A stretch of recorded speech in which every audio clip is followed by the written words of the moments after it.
Hey, you guys, welcome back to another episode of the SMA Victor Podcast. And if you guys are new to who I am, my name is Victor, aka Victor the Inspiration. And let's get right into today's episode. Today's episode, we have a fascinating topic where we will utilize ChatGPT as our co-host within today's episode. Hi, ChatGPT. I want you to be my co-host within today's episode. And within today's episode, we are going to be talking about the fascinating topic, how Spinraza rebuilds strength. Let's get right into today's episode. Hi, ChatGPT. Today's topic, it says, Spinraza rebuilds strength in individuals with spinal muscular atrophy, SMA, by targeting the genetic cause of the disease to increase production of a vital protein, which then preserves and restores motor neuron function. ChatGPT, can you please explain what this means to myself and the audience? Absolutely. So Spinraza is a treatment for spinal muscular atrophy, also known as SMA. Essentially, it works by addressing the root genetic cause of the disease. SMA is caused by a deficiency in a protein called SMN protein. Spinraza helps increase the production of this protein, which in turn supports and protects the motor neurons, helping maintain and even improve muscle strength. It's a pretty fascinating process. So it says the mechanism of action. Addressing the root cause, SMA is caused by a missing or mutated SMN1 gene, which is responsible for producing adequate amounts of the full-length survival motor neuron, SMN protein, essential for healthy motor neurons. Without enough SMN protein, motor neurons in the spinal cord die, leading to muscle weakness and wasting. ChatGPT, can you please break this down and explain what all of this means? And also, can you please explain what it means when in terms of a healthy motor neurons? Of course. So the root cause of SMA is a problem with the SMN1 gene. This gene is crucial because it produces a protein called SMN protein, which is essential for the health of motor neurons. Motor neurons are the nerve cells that help control muscle movement. When there isn't enough SMN protein, these motor neurons can't survive properly and start to die off. This leads to muscle weakness and wasting because the muscles aren't getting the signals they need.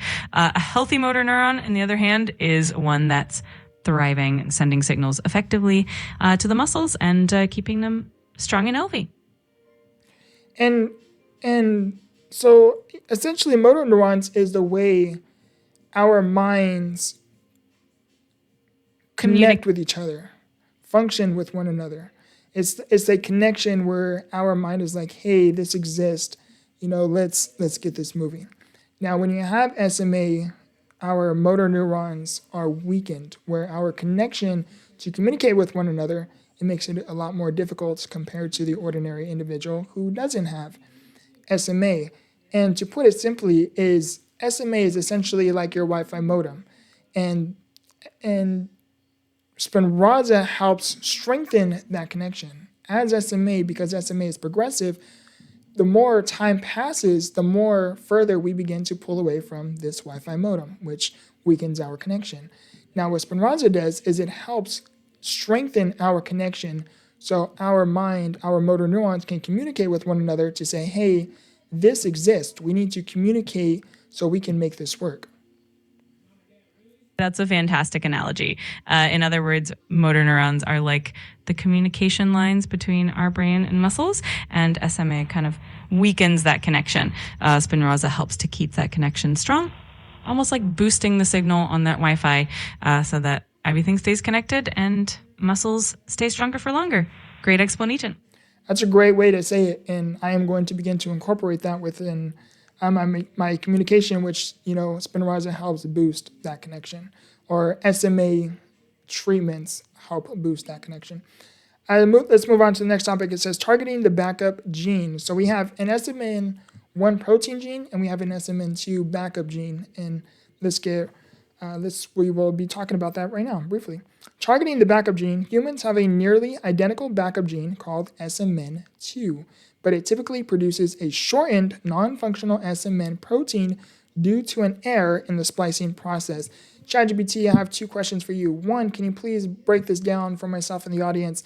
And two, can you please explain what it means by a non-functional SMN protein and splicing process, an error within the splicing process? Can you please explain that and break it down. Absolutely. So humans have two genes that are related to producing the SMN protein, the SMN1 gene and the SMN2 gene. The SMN1 gene is the main one that produces a healthy, full-length, functional SMN protein. The SMN2 gene is like a backup, but it usually makes a shortened version of the protein because of a tiny error in the splicing process. Now, what does that mean? The splicing process is like editing a piece of genetic information so that it can produce a proper functional protein. In the case of the SMN2 gene, there's a small mistake in this editing step, which means that the protein it makes is harder and not fully functional. So this non-functional protein can't do the job that the healthy protein does. That's why the SMN2 gene is not as effective, and that's where treatments like Spinraza come in to help. So correct me if I'm wrong. So what I'm picking up on this is essentially Spinraza, when you talk about an error in the splicing process, essentially Spinraza is manipulating the gene to help non-functional SMN protein become more functional. You've got it. Spinraza essentially helps correct that splicing error in the SMN2 gene so it can produce a more functional version of the SMN protein. That way, the body gets a bit of extra help in maintaining those mononeurons and keeping muscles healthier. It's a pretty clever mechanism. So the next topic, it says, correcting the splicing. Spinraza is an antisense. I can never say this word right. Please forgive me and pardon me in advance. It says, correcting the splicing. Spinraza is an antisense oligonucleotide, parentheses ASO, that is administered via intratheatrical injection into the cerebrospinal fluid. Once in the neurons, it binds to a specific region of the SMN2 gene's pre-messenger RNA, parentheses mRNA. This binding prevents the splicing error, promoting the production of mature full-length SMN2 mRNA that includes exon 7, a crucial coding region. Now, ChatGPT, this is a whole different terminology here going on. Can you please break this down and explain what this means as if I am a 5-year-old child? Absolutely. No worries at all. And I love how curious you are. So imagine that your body has a tiny set of instructions for making a special protein. And these instructions come in the form of a message. Sometimes the message has a tiny mistake that makes the protein not work well. Spinraza is like a little helper that goes in and fixes that mistake so that the instructions are correct and the protein can work properly. It does this by going into the little area where the instructions are made and making sure everything is in the right order so that the body can produce a healthy protein. It's like a little correction tool for your genes. That was perfectly said. Thank you so much for breaking that down in simple terminology. Some of these stuff, when you look it up, it's a whole atmosphere, it seems like, in terms of terminology. And, I'm doing my best to kind of break this down so I can, learn as well with you guys. I am learning literally as I go with this. I have an idea and, we are learning together as we go on with this. Of course, as I do these, I'm learning more about SMA, but, I'm learning with you. And I think that's the most beautiful thing about this entire journey or this entire podcast, having you guys with me along this journey. It is greatly appreciated. Let's move on to the next one. It says increasing functional protein. The corrected mRNA is then translated into a functional full-length SMN protein. So ChatGPT, can you explain what this means? It says increasing functional protein. So essentially, let's break this down because I'm sure you guys might be curious just as much as I am. ChatGPT, what is the difference between SMN protein and mRNA? That's a great question. So think of it this way. The mRNA is like a set of instructions or a blueprint that tells the body how to make a protein. It's like the recipe card. The protein, on the other hand, is the actual finished dish that the body uses to perform a specific function. In this case, the mRNA is the corrected instruction set that Spinraza helps to produce properly. Once that mRNA is made correctly, the body can then read it and make the functional SMN protein. So the mRNA is the instruction and the protein is the final product, but actually helps keep the body healthy. Pretty cool, right? Okay, so the mRNA is the recipe, but the SMN protein is the actual pie. Exactly. You've got it perfectly. The mRNA is the recipe that tells the body how to make the protein, and the SMN protein is the delicious pie that the body actually uses. It's a fun way to think about it. That was an interesting analogy. You guys might be laughing with me. Restoring function. This restoring function. This increase in functional SMN protein helps to prevent the degeneration of motor neurons and can reactivate dormant ones, leading to improved electrical signaling between nerves and muscles. Over time, this leads to the innervation of the neuromuscular junction, where nerves connect to muscles, allowing for improved muscle function and a measurable increase in strength and motor neurons. ChatGPT, 3 things for you is: 1, can you please dissect and explain what this means in terms of restoring function? And the second question is, what does it mean by reactivating dormant ones with motor neurons? And thirdly, it says where nerves connect to muscles, allowing for improved muscle function and a measurable increase in strength and motor function. Can you please also highlight and emphasize what that means? Absolutely. So let's break it down step by step. First, restoring function means that by increasing the amount of that healthy SMN protein, the motor neurons stay healthier and don't degenerate as quickly. This helps them continue to send signals to the muscles effectively. Second, reactivating dormant motor neurons means that some of the motor neurons that were basically not functioning well or were kind of inactive get a boost and start working again. It's like waking them up so that they can help with muscle strength. Third, the neuromuscular junction is the connection point where nerves meet malls. When this connection is improved, it means the signals from the nerves to the muscles are stronger and clearer. This leads to better muscle function and an actual increase in strength, which is awesome. So overall, it's like giving those motor neurons and muscles a big boost to help them function better and get stronger over time. Now, quick question. I won't go too much into this, but I'm very fascinated when it comes to the human mind, and I find the mind very intriguing. It is literally the most powerful organ that we can possess.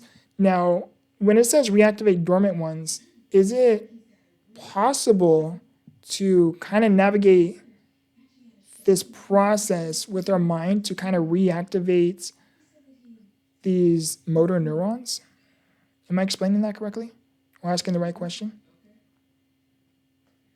Absolutely. I totally get what you're asking. The mind is indeed incredibly powerful. And there's a lot of fascinating research about how mental focus, physical therapy, and a positive mindset can influence our recovery and overall strength. While Spinraza and other treatments directly target the biological mechanisms, having a strong mindset and engaging in mental and physical exercises can definitely complement the treatment and help optimize the results. So in a way, your mindset can absolutely play a supportive role in reactivating and strengthening those motor neurons. It's a great connection to make. It's a very fascinating one. It says dormant, so it kind of brought up this thought. Let's move on to the end of this episode. It says clinical outcomes. While not a cure, Spinraza has demonstrated significant clinical benefits, especially when administered early. So pretty much what this means is if you have SMA and you have the opportunity to take Spinraza, the earlier you can utilize these gene editing therapies within your SMA, the earlier the better, essentially what this means. I am no medical professional. Please talk with your provider, with your medical professional in regards to taking any form of treatment with Spinraza or anything like that. And let's move on. So it says improved motor function. Patients have experienced improved motor milestones, better head control, increased upper limb function, and for some, the ability to breathe without ventilation or even walk independently. This is a huge milestone within itself. I won't go too much into this to take so much of your guys' time, but my own personal journey. If you want to learn more about my own personal journey, life with SMA, look up my other YouTube channel at Victortheinspiration, and you will I have a playlist dedicated specifically just talking about life with SMA, and I'll talk about my Spinraza journey, my progressiveness with my disability, how Spinraza too has impacted my life in a profound way, in a great way. To put it simply, again, I won't take too much of your guys' time, but before I started taking Spinraza, I was in high school at the time, which was several years ago, and I was struggling with writing a lot in school, to the point where I actually needed some assistance in some classes. After I began taking Spinraza, things that I couldn't do, such as, writing a full page, an essay, things that I struggled with and things in that context, after I started taking Spinraza, I began able to go from writing a few words to a sentence or a few sentences, to actually writing a full paragraph or writing a full essay. Very, very profound, life-altering experience, as you can imagine. So, it really has significant benefits, and it really, really, really has improved. It has given me the ability to reach a lot of milestones that I personally do not believe or let alone think I would have reached if it wasn't for Spinraza. Now, of course, every SMA patient has their own unique life experiences, and we all have our own unique set of challenges. I cannot speak for everyone. This, again, is just my own personal journey. So, ChatGPT, can you explain what this means? It says improved motor function. Patients have experienced improved motor milestones, better head control, increased upper limb function, and for some, the ability to breathe without ventilation or even walk independently. So ChatGPT, can you, emphasize, I feel like my story actually touched on that, so let's move on to the next topic. It says stabilized disease progression. The primary effect of the treatment is to stop or slow the progression of the SMA disease, which is a major improvement in quality of life for patients and their family. ChatGPT, to close out today's episode, can you please summarize everything we talked about within this episode? Absolutely. So today we dove into how Spinraza works for SMA. We talked about how it targets the genetic root cause by increasing the production of a crucial protein that keeps motor neurons healthy. We also touched on the backup gene, ISMN2, and how Spinraza helps fix the splicing error so that it can produce a functional protein. We compared the mRNA to a recipe and the protein to the finished dish, and how that ultimately leads to improved muscle function. We also touched on how early treatment is key and how it can significantly slow disease progression, improving quality of life. And of course, your personal story was such a powerful testament to the benefits. Overall, Spinraza is a significant advancement, and the earlier it started, the better the outcomes. Thanks for sharing your journey. So for the audience listening who maybe has SMA themselves, they are an SMA patient, or maybe they are a loved one who cares or knows someone who has SMA. Now, can you please summarize and conclude everything in how today's topic, which is how Spinraza rebuilds strength, is relevant to today's discussion? Absolutely. So to wrap it all up, today we explored how Spinraza helps rebuild strength in individuals with SMA by addressing the genetic root cause and increasing the production of a vital protein. This helps keep motor neurons healthy, preventing them from degenerating and even reactivating some that were dormant. The earlier the treatment, the better the outcomes, and it leads to an improving muscle function, better motor milestones, and a stabilization of the disease progression. For anyone living with SMA or supporting someone who does, understanding how Spinraza works can offer hope and highlight the importance of early intervention. It truly makes a big difference in quality of life. Yeah, definitely. I hope you guys enjoyed today's episode. I was going over my analytics on my YouTube channel, and noticed you guys have been very intrigued with the title, How Spinraza Treatment Works. If you have not yet watched that video, scroll down to the history of this YouTube channel and you will come across that video. It is a great video. It explains a lot in an animated form. And, I noticed you guys were interested in that video, so I wanted to create another video in relevance to that discussion, to that video. I hope you guys enjoyed today's episode. I hope you guys gained a lot of value from this episode. If you did, please let me know that you enjoyed today's episode by liking the video, commenting down below what you personally learned from this video, and also to subscribe if you are new. We currently have 84 subscribers at the time of this recording, it is currently November 16th, 2025. And we are so close to 100 subscribers just on this YouTube channel, the SMA Victor. And it would be a very, very cool milestone to reach with the both of us. I hope you guys again enjoyed today's video. Like the video, comment down below what you personally enjoyed most within today's video, and subscribe again if you are new. I love you guys. I appreciate you guys. I am your host, Victor, aka Victor the Inspiration. And as always, remember, grow through what you go through. Much love.